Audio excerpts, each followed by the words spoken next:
if I were to ask you right now if you were suffering in this moment, or this day, or this week, if you're having a bad week or day, and you would say yes, it's a likely fact that there's something in your experience that you want to get rid of, or avoid, or even overcome, or become enlightened so that you don't feel this pain, or this thought, or this, or that, or this. Not only in these kind of circles of non-duality do we kind of downplay and say that chasing is bad, but we also say that aversion is bad, avoidance of things, people, situations, feelings, thoughts, whatever it is, usually based in fear.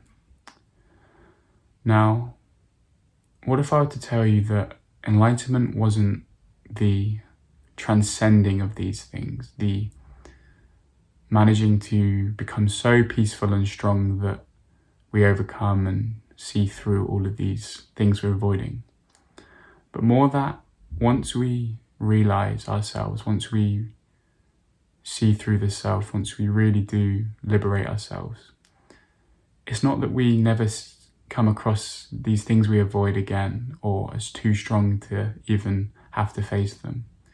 It's that these things don't affect us even if they are in our experience.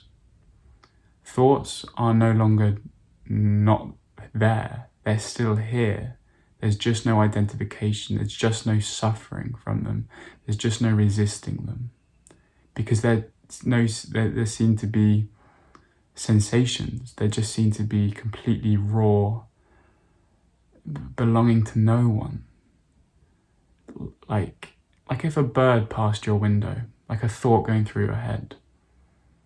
If you don't identify with the bird, so you don't resist the bird, you don't try and stop it or fly it away. But with a thought, we identify, we've learned to identify with them. So we try and flop them away. And in doing so, they stay. But liberation is just really disidentification with all sensations, with all senses of self.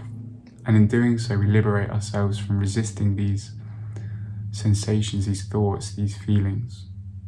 It's like the chicken or the egg, what came first? I think I've done a lot of videos on resistance work, but really it's the chicken that, if you want to say the chicken or the egg, it's the, if we call seeing through the self the chicken, or letting go of resistance the egg, really it's the chicken that comes first in this story. It's the liberating ourselves first. In a way, resistance work can come before or after, but the most direct way is to just see through the self. And then the thoughts, the resistances, the feelings, they liberate themselves, and for some reason resistance just fades in not seeing self. Hope that helps.